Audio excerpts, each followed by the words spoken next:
राधे राधे, जय श्री कृष्ण, नमस्कार। बहुत स्वागत है आपका आपके अपने YouTube चैनल आध्यात्मिक टॉक्स में। और मैं विभा मिश्रा हमेशा की तरह कामना करती हूँ कि आप सभी पर श्री हरि की कृपा बनी रहे।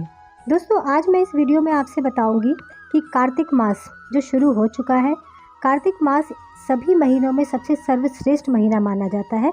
जैसे कि सभी देवों में श्री हरि विष्णु, सभी नदियों में गंगा नदी, गायों में कामधेनु, युगों में सतयुग, उसी प्रकार सारे महीनों में कार्तिक महीना सबसे श्रेष्ठ और पवित्र माना जाता है। कहते हैं कि इस महीने में किया हुआ कोई भी पुण्य कार्य हमें हजारों गुना फल देता है।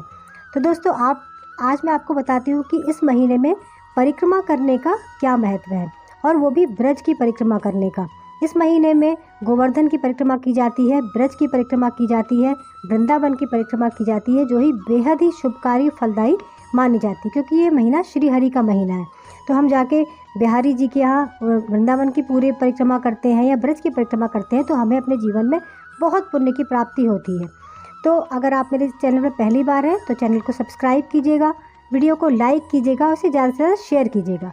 तो यदि कोई ब्रज की परिक्रमा करने ना जा पाए तो मैं आपको बताती हूँ कि घर में ही कैसे हम ब्रज की परिक्रमा कर सकते हैं, किस विधि के द्वारा।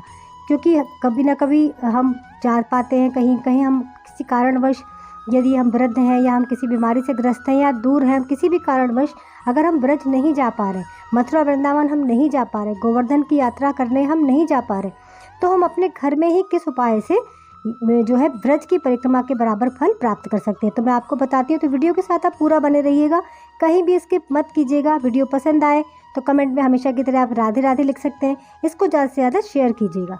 तो मैं आपको बताती हूँ कि कैसे घर में ही ब्रज की परिक्रमा की जाती है।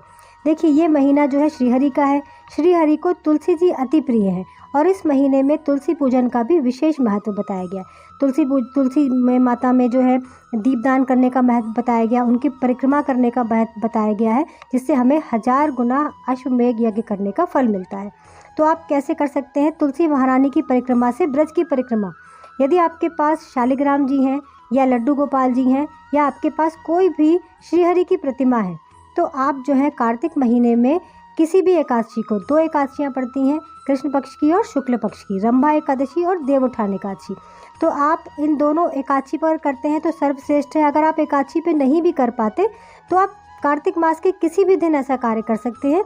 एक आप चौक बनाकर उसमें तुलसी जी को रख लीजिए, पाटे के ऊपर तुलसी जी रख लीजिए, उस तुलसी जी के गमले में आप शालिग्राम जी को रखिए, या लड्डू गोपाल जी को, या किसी भी श्रीहरि की प्रतिमा को। उसके बाद उन तुलसी माता को उनके साथ कलावे के साथ उनका गठजोड़ कर दीजिए, तुलसी माता को एक चुन्नी उड़ा दीजिए।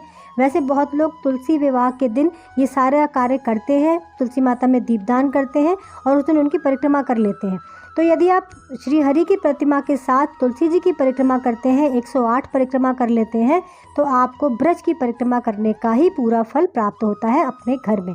तो ये बहुत सरल उपाय है। यदि आप ब्रज नहीं जा सकते तो आप इस प्रकार से कार्तिक मास के किसी दिन भी करिए, या फिर देवोत्थान एकादशी पर, तो ये बहुत ही ज़्यादा शुभ माना जाता है। तो इस प्रकार से आप अपने घर में तुलसी जी और शालिग्राम जी के साथ या लड्डू गोपाल जी के साथ 108 परिक्रमा करिए। यदि परिक्रमा करने की आपके पास जगह नहीं है तो कहते हैं कि अपने स्थान पर खड़े होकर 4 बार घूम लेने से ही तुलसी माता की परिक्रमा पूरी हो जाती है। तो इस प्रकार से भी आप कर सकते हैं। यदि आप ज़्यादा परिक्रमा नहीं कर पाते तो 108 परिक्रमा करने का भी प्रावधान है।